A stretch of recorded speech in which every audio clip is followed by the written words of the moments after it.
This is Renuka. Welcome to our chemistry hub. इस वीडियो में हम लोग कैथोड रे के प्रॉपर्टीज़ को पढ़ेंगे। तो उस समय जो भी कैथोड रे ट्यूब एक्सपेरिमेंट हुआ था, उस समय जो भी कंक्लूड किया गया था, जैसे कि जो रेज है वो कैथोड से एनोड के तरफ जा रहा है, और ये इस रेज में जो भी पार्टिकल है वो नेगेटिवली चार्ज पार्टिकल है। तो ये सब जो भी कंक्लूज़न था, जे थॉम्सन को इन सारे कंक्लूज़न का प्रूफ चाहिए था। तो प्रूफ के लिए जे थॉम्सन और भी ढेर सारा एक्सपेरिमेंट किए। तो जिसमें जो पहला एक्सपेरिमेंट था वो कुछ इस तरीके का था।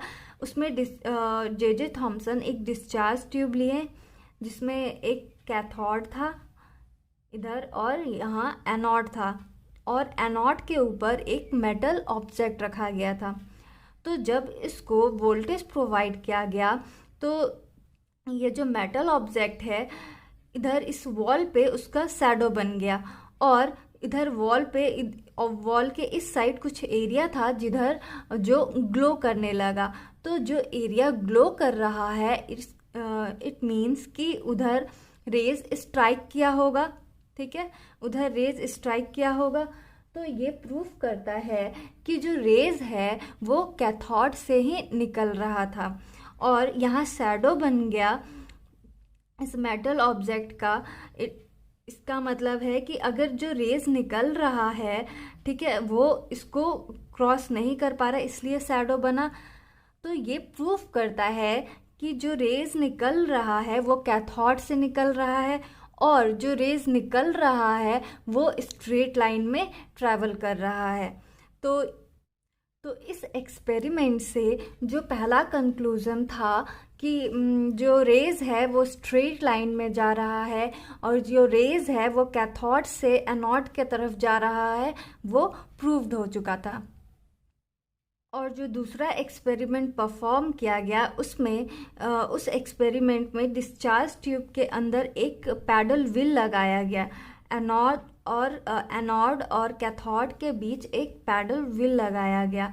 तो जब इसको वोल्टेज प्रोवाइड किया गया तो क्या हुआ कि ये जो पैडल व्हील है वो रोटेट करने लगा। इट मीन्स कि जो रेज आ रहा है उस रेज में पार्टिकल्स है तभी तो वो इसको रोटेट कर पा रहा है। तो जो दूसरा कंक्लूज़न था कि कैथोड रेज में पार्टिकल्स है, वो भी इस एक्सपेरिमेंट से प्रूव हो गया। ठीक है, तो जो थर्ड एक्सपेरिमेंट था उस एक्सपेरिमेंट में डिस्चार्ज ट्यूब के आसपास एक इलेक्ट्रिक फील्ड क्रिएट किया गया।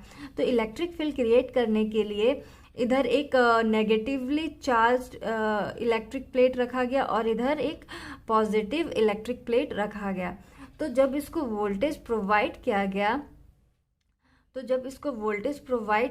तो ये जो रेज है पॉजिटिव प्लेट के तरफ डिफ्लेक्ट कर गया। ठीक है, तो ये चीज़ तो पहले प्रूफ हो चुका था कि ये जो रेज है वो कैथोड से निकल रहा है और एनोड के तरफ जा रहा है, और ये जो रेज है इस रेज में कुछ पार्टिकल्स है। तो जब ये रेज पॉजिटिव प्लेट की तरफ डिफ्लेक्ट किया, ठीक है, तो इससे ये तो पता चल रहा है कि तो जो थर्ड एक्सपेरिमेंट है उस एक्सपेरिमेंट में इस डिस्चार्ज ट्यूब के आसपास इलेक्ट्रिक फील्ड क्रिएट किया गया। इलेक्ट्रिक फील्ड क्रिएट करने के लिए एक नेगेटिव इलेक्ट्रिक प्लेट रखा गया और एक पॉजिटिव इलेक्ट्रिक प्लेट रखा गया। तो जब इसको वोल्टेज दिया गया तो ये जो पॉजिटिव इलेक्ट्रिक प्लेट है उसके पास वाला जो वॉल है वो ग्लो इसलिए करने लगा क्योंकि इसके चारों तरफ जिंक सल्फाइड का कोटिंग है। तो जब ये एरिया ग्लो करने लगा तो इससे पता चला कि ये जो रेज है वो पॉजिटिव प्लेट के तरफ डिफ्लेक्ट कर रहा है, और जब पॉजिटिव प्लेट की तरफ डिफ्लेक्ट कर रहा है तो ये प्रूफ करता है कि ये जो रेज है इस रेज में जो पार्टिकल्स है वो नेगेटिवली चार्ज्ड पार्टिकल्स है। ठीक है, तो इस एक्सपेरिमेंट से जो थर्ड कंक्लूज़न था कि जो रेज है वो नेगेटिवली चार्ज पार्टिकल है, ये भी प्रूफ हो गया। और इस एक्सपेरिमेंट के बाद वो जो रेज में नेगेटिवली चार्ज पार्टिकल्स था, उन पार्टिकल्स को इलेक्ट्रॉन नाम दिया गया। ठीक है। और जो फोर्थ एक्सपेरिमेंट था, उस एक्सपेरिमेंट में इधर जिधर इलेक्ट्रिक फील्ड क्रिएट किया गया, उधर इलेक्ट्रिक फील्ड ना क्रिएट करके मैग्नेटिक फील्ड क्रिएट किया गया। तो जब इधर मैग्नेटिक फील्ड क्रिएट किया गया और इसको वोल्टेज दिया गया, तो क्या हुआ कि ये जो एरिया है वो ग्लो करने लगा। तो जब ये एरिया ग्लो करने लगा तो ये इंडिकेट करता है कि जो रेज है वो इधर से जो रेज निकल रहा है वो डिफ्लेक्ट कर रहा है। तो जब यहाँ डिफ्लेक्शन हो रहा है, जब रेज डिफ्लेक्ट कर रहा है, तो ये इंडिकेट करता है कि जो रेज है उस रेज में जो पार्टिकल्स है वो चार्ज्ड पार्टिकल है। ठीक है। तो इस एक्सपेरिमेंट से ये कंफर्म हो जाता है कि जो रेज में पार्टिकल है वो पार्टिकल चार्ज पार्टिकल है। और ये जो कैथोड रे है, कैथोड रेस को हम इलेक्ट्रोमैग्नेटिक वेव्स कभी भी नहीं बोल सकते। क्यों? क्योंकि जो इलेक्ट्रोमैग्नेटिक वेव होता है वो उस वेव में जो पार्टिकल्स होता है वो चार्ज पार्टिकल नहीं होता। और जो कैथोड रे है हमारा, उस कैथोड रे में जो भी पार्टिकल्स है वो चार्ज पार्टिकल है।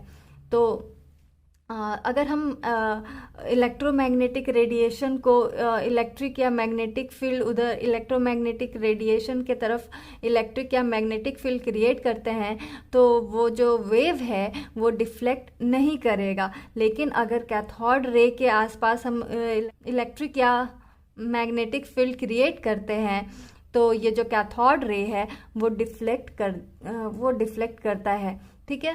तो इससे पता चलता है कि कैथोड रे जो है उसमें जो पार्टिकल है वो चार्ज पार्टिकल है, और इलेक्ट्रोमैग्नेटिक वेव जो है उस वेव में जो भी पार्टिकल्स है वो चार्ज पार्टिकल नहीं है। ठीक है। तो कैथोड रे को कभी भी हम इलेक्ट्रोमैग्नेटिक वेव कंसीडर नहीं कर सकते।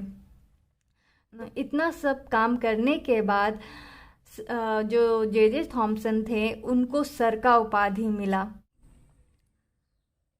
और ये जो टॉपिक है डिस्कवरी ऑफ इलेक्ट्रॉन, तो इस टॉपिक से रिलेटेड कुछ क्वेश्चंस है, उसका लिंक, उसके पीडीएफ का लिंक आपको डिस्क्रिप्शन बॉक्स में मिल जाएगा।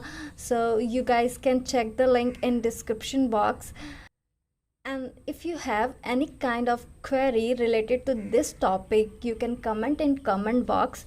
I'll try to answer all your questions. So that's all for today. Thank you for watching this video.